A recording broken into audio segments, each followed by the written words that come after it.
Tuhan bersamamu. Dan bersama rohmu.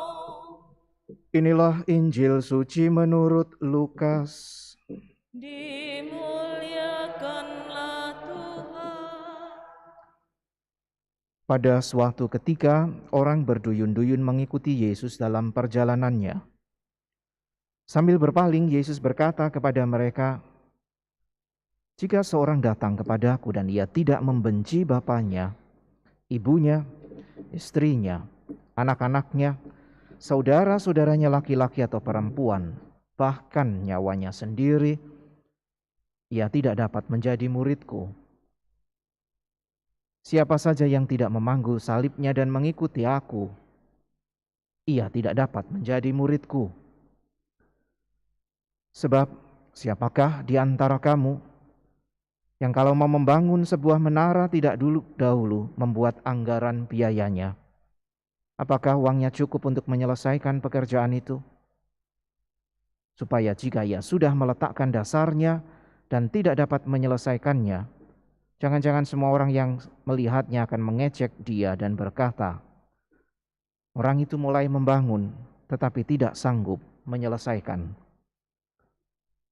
Atau raja manakah yang hendak berperang melawan raja lain, tidak duduk mempertimbangkan dahulu apakah dengan 10.000 orang ia sanggup menghadapi musuh yang datang menyerang dengan 20.000 orang? Jika tidak, ia akan mengirim utusan selama musuh itu masih jauh untuk menanyakan syarat-syarat perdamaian. Demikianlah pula setiap orang di antara kamu yang tidak melepaskan diri dari segala miliknya tidak dapat menjadi muridku." Demikianlah sabda Tuhan. Terpujilah Kristus.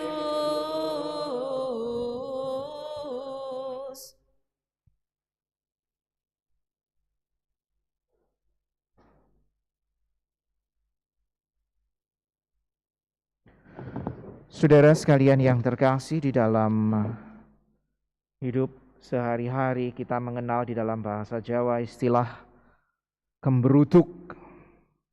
Tahu ya? Tahu maksudnya? Apa itu? Wah, gembruduk. Apa itu?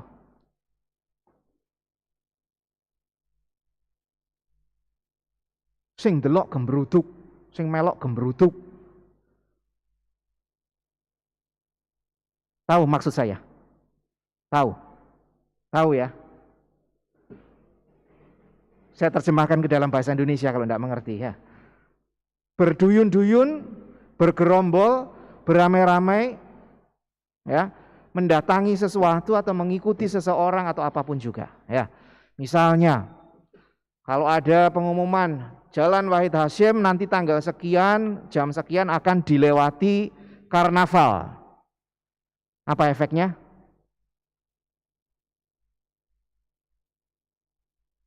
Orang beruduk sepanjang jalan ini. Ya, mulai dari Ringin Contong sampai mungkin perempatan atau stasiun sana. Orang berbondong-bondong karena ingin tahu, mungkin memang tertarik, mungkin ya karena sudah sekian lama tidak ada apa-apa dan sekarang mendengar ada sesuatu yang menarik dan orang datang. Motivasinya bisa macam-macam. Mungkin karena sudah merasa bosan di rumah dikurung 2 tahun. Ini ada hiburan misalnya. Lalu orang datang berbondong-bondong. Kalau ditanya satu persatu orang yang datang itu pasti jawabannya macam-macam. Kenapa Anda datang hari ini di tempat ini? Atau kenapa Anda mengikuti orang itu dan seterusnya. Motivasinya bisa bermacam-macam. Tapi itulah ciri khas dari gembruduk. Ya, orang banyak berkerumun, motivasinya bisa macam-macam. Tidak bisa disamakan satu dengan yang lain. Saudara sekalian yang terkasih, hari ini dalam bacaan Injil kita mendengarkan orang berduyun-duyun mengikuti Yesus. Kenapa? Karena Yesus sudah melakukan banyak mujizat. Kita sudah dengar pada Injil-Injil pada kesempatan minggu-minggu yang lalu. Dia sembuhkan orang sakit, dia usir setan, dia memberikan pengajaran yang menarik. Sehingga menarik begitu banyak orang mengikuti Yesus dalam perjalanannya, tadi dikatakan begitu. Tapi mesti kita ingat, Yesus ini sedang berjalan ke Yerusalem. Dan di Yerusalem kita tahu Yesus akan menderita, wafat di atas kayu salib. Pertanyaannya sekarang, apakah orang yang gembruduk ini akan tetap mengikuti Yesus sampai kaki salib?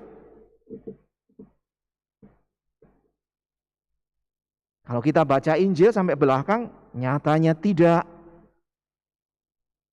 Karena satu titik, orang yang berkerumun dan mengikuti, bahkan orang yang mungkin di sepanjang jalan mengatakan Hosana, tapi selang beberapa saat mengatakan salibkanlah dia.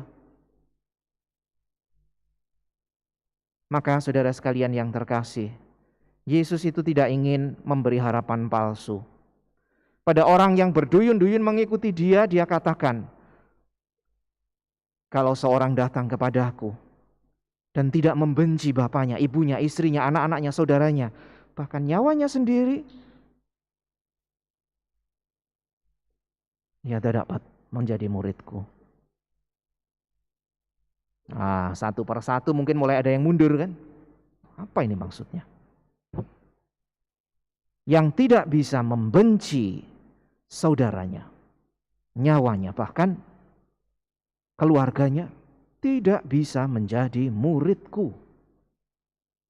Kalau kita mendengar, ya, kita mendengar kata benci itu, bayangan kita itu adalah perasaan-perasaan negatif kan? Kamu itu bencekno, aku benci sama kamu karena kamu sudah buat ini dan itu. Itu bahasa harian kita. Benci itu sama dengan perasaan negatif. Mungkin perlawanan bahkan. Tapi bukan itu yang dimaksud Yesus. Membenci dalam bahasa biblis adalah tidak memihak. Maka kalau mau mengikuti Yesus harus memihak Yesus. Memihak itu bukan soal berarti perasaan benci kepada pihak lain. Memihak itu soal option, soal pilihan. Saya mau memihak Yesus karena saya mau mengikuti Yesus. Jadi bukan perasaan negatif. Karena keberpihakan itu soal pilihan. Kalau seseorang memihak A, tidak berarti bahwa dia membenci B. Bukan. Bahasa harian kita mengatakan begitu. Wah, kamu ngewangi sana berarti kamu benci aku. Itu bahasa harian kita. Tapi bukan ini yang dimaksud Yesus. Membenci artinya tidak memihak. Karena mau mengikuti Yesus, ya pihaklah Yesus. Dan kalau kita memihak Tuhan dengan sendirinya, orang akan semakin mengasihi keluarganya, mengasihi saudaranya, mengasihi mungkin anak dan istri-istrinya. Anak dan istrinya. Ya. Kalau mengasihi Yesus, tidak ada lagi cerita orang mengasihi istri-istrinya atau suami-suaminya, itu jarang.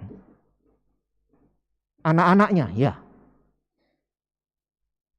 Karena kalau mengasihi Yesus berarti mengasihi istrinya, mengasihi suaminya. Ya, enggak plural. Ini saudara sekalian yang terkasih yang mau dikatakan oleh Yesus. Mengikuti Yesus artinya mau berpihak kepada Yesus. Dan semakin kita berpihak kepada Yesus, yakinlah bahwa Anda akan dibawa pada pengalaman dan relasi kasih yang lebih mendalam. Bukan hanya dengan Tuhan, tetapi juga dengan sesama, dengan keluarga, dengan siapapun yang ada di sekitar Anda. Karena tidak mungkin orang mengatakan, Tuhan aku mau ikut Engkau, tapi sekaligus lalu kemudian bertindak semena-mena, mungkin kejam kepada keluarga dan seterusnya. Kalau begitu ini ada sesuatu yang tidak beres. Maka jelas Yesus katakan itu. Kalau kamu mau ikut aku, pihaklah aku, dan dengan sendirinya relasimu dengan sesama akan dikembangkan dan ditumbuhkan. Jadi jangan berpikir bahwa Yesus berarti menganjurkan kepada kita, ya sudahlah, tinggalkan keluargamu, bencilah, tidak usah urus keluargamu. Tidak. Salah kalau kita berpikir begitu. Sebaliknya, ketika kita mau mencintai Tuhan, mengikuti Tuhan sebagai murid-muridnya, Tuhan akan memampukan kita juga untuk semakin mengasihi Dia dan mengasihi sesama.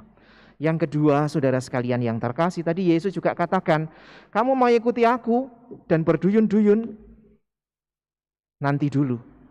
Kalau kamu tidak mau memanggul salibku dan mengikuti aku di jalan ini, kamu juga tidak bisa menjadi muridku. Yesus sedang jalan ke Yerusalem, mau mati di sana. Jadi tidak usahlah kita itu buat salib kita sendiri. Ambil salib Tuhan, itu cukup. Berpartisipasi memanggul salib Tuhan. Kenapa saya katakan begitu? Karena kita kerap kali melabeli penderitaan yang ada di dunia karena kecerobohan kita sebagai salib. Orang kerja baik, lalu dimusuhi teman kerjanya karena jujur, karena setia, karena rajin, karena datangnya tepat waktu dan pulangnya mungkin paling lambat. Dan lalu dapat promosi, dibenci oleh rekan sekerjanya, ini salib. Tapi kalau orang korupsi, ketahuan, diadili dan masuk penjara, jangan katakan ini salib. Ini kebodohan dan kecerobohan. Ini ego. Karena orang korupsi, mementingkan diri sendiri dan ketika dihukum lalu mengatakan, Tuhan bantu aku menanggung salib ini. Tuhan tidak pernah ngajari orang korupsi. Jadi kalau korupsi dan dipenjara, ya sudah, terima sebagai bentuk pertanggungjawaban atas tindakan pribadi, atas kesalahan yang menurut norma sosial memang ini salah, apalagi di mata Tuhan. Nah, maka Yesus hanya mengatakan, panggul salibku. Ya, yang tidak memanggul salibnya dan mengikuti aku tidak bisa menjadi muridku. Tidak usah ciptakan salib-salib yang kita labeli sendiri-sendiri. Karena itu kerap kali justru penderitaan yang kita sebabkan karena mungkin pilihan-pilihan egoisme kita, kecerobohan, kebodohan, keegoan. Cukuplah kita memikul salib Tuhan. Yang ketiga, saudara sekalian yang terkasih, Yesus kembali menegaskan, kamu berbondong-bondong mengikuti aku, nanti dulu, apa yang kamu pikir? Kamu mau selalu dapat mujizat? Kamu mau selalu disembuhkan? Kamu mau selalu diusir setan-setannya?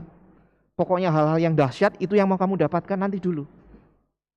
Kamu justru harus berani melepaskan segala sesuatu supaya kamu tidak terdistraksi. Supaya kamu tidak terkaburkan fokusnya. Ya, kalau orang mau mengikuti sesuatu, kerap kali ada hal-hal lain di kanan, di kiri, mungkin di belakang. Ini bisa membuat distraksi, bisa membuat fokus hilang. Karena tidak lagi ke depan pandangannya. Maka Yesus bilang lepaskan itu semua. Itu sama seperti kalau orang mau membangun sesuatu, dia harus pikir dulu fokus. Oke, aku mau bangun ini, maka yang dibutuhkan adalah ini. Saya hitung dulu, sehingga saya yakin bahwa bangunan ini akan selesai. Tadi gambarannya mau membangun menara. Atau seorang raja mau maju perang dan dia tahu persis musuhku 20.000, aku punya hanya 10.000 tentara. Bagaimana ini supaya aku bisa selamat? Orang yang fokus pada tujuan, oke, saya mau selamat. Dia akan pikir, kalau saya tetap maju saya akan mati konyol, pasukan saya akan habis. Apakah tidak sebaiknya diplomasi aku ajukan dan menanyakan syarat-syarat perdamaian sehingga lalu win-win solution? Selamat. Fokus. Namun Yesus bilang, kalau tidak bisa melepaskan hal-hal yang mengganggu, kamu tidak bisa menjadi muridku. Banyak hal saudara sekalian yang bisa mengganggu di dalam hidup kita dan masing-masing dari kita itu punya. Kita sendiri yang tahu. Oh, ini ganggu saya dalam usaha mengikuti Tuhan. Ini ngeriwui, ini ngabot-ngaboti. Tuhan bilang lepaskan. Nah, mari saudara sekalian yang terkasih. Ini semua Tuhan berikan kepada kita agar kita menjadi semakin bijaksana di matanya. Karena kalau kita menuruti pikiran kita sendiri seperti bacaan pertama tadi, pikiran manusia itu fana. Kalau hanya soal kita mau bangun jam berapa, itu bisa berubah-ubah sepele efeknya.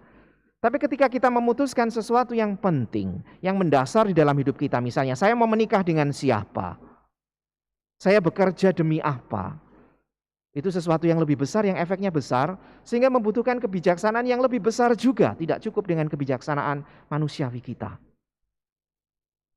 Maka butuh kebijaksanaan Tuhan. Dan Tuhan sudah tunjukkan ini tadi. Kamu mau ikut aku, pihaklah aku.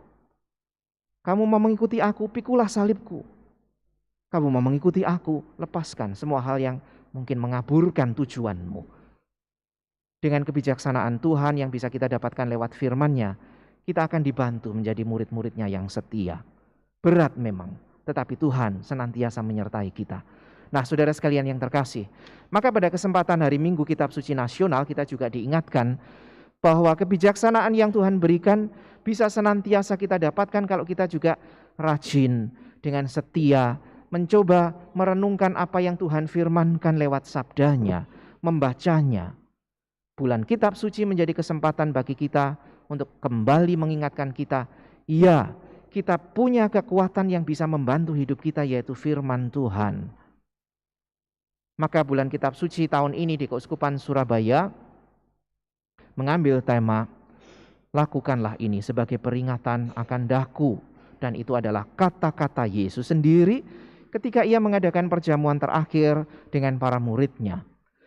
Dengan kata-kata itu sebetulnya Yesus memberikan jaminan kepada setiap pengikut-Nya, setiap kali kita mengenangkan Dia, maka Dia hadir, dan sama seperti lebih dari 2000 tahun yang lalu Dia memberikan dirinya, Ia memberikan dirinya juga setiap kali kita mengenangkan Yesus dengan cara merayakan Ekaristi. Maka Yesus bilang, kenangkan, peringatkan. Lakukan ini sebagai kenangan, sebagai peringatan akan daku. Maksudnya teruskan perjamuan ini. Rayakan Ekaristi. Karena persis di sana aku hadir kembali. Dan sama seperti lebih dari 2000 tahun yang lalu aku memberikan diriku. Makan dan minumlah, inilah tubuhku, inilah darahku. Itu maksudnya saudara sekalian yang terkasih. Kalau kita diajak untuk mengenangkan kehadiran Tuhan, artinya kembali merasakan Tuhan yang hadir. Mengenangkan di dalam bahasa biblis ini bukan berarti seperti bahasa harian kita juga. Oh, aku terkenang, maksudnya adalah aku teringat hanya di sini. Bukan itu. Mengenangkan adalah sekaligus menghadirkan pribadi dan tindakannya. Jadi tidak hanya di sini, tapi kita sedang berhadapan sendiri dengan Yesus yang sekali lagi dan setiap kali memberikan dirinya yang sama, tubuh dan darahnya bagi kehidupan kita. Maka kalau kita sungguh-sungguh mendengarkan dan melakukan apa yang Yesus katakan, lakukan ini sebagai peringatan akan daku, itu artinya kita mau setia dengan apa yang Tuhan kehendaki. Kita mau menyambut undangannya karena kita ini undangan dan Tuhan menunggu kita. Situasi pandemi yang sudah pelan-pelan mungkin membuat kita melupakan awal-awal masa ini, mengajak kita juga untuk semakin mensyukuri bahwa Tuhan masih senantiasa menyertai kita.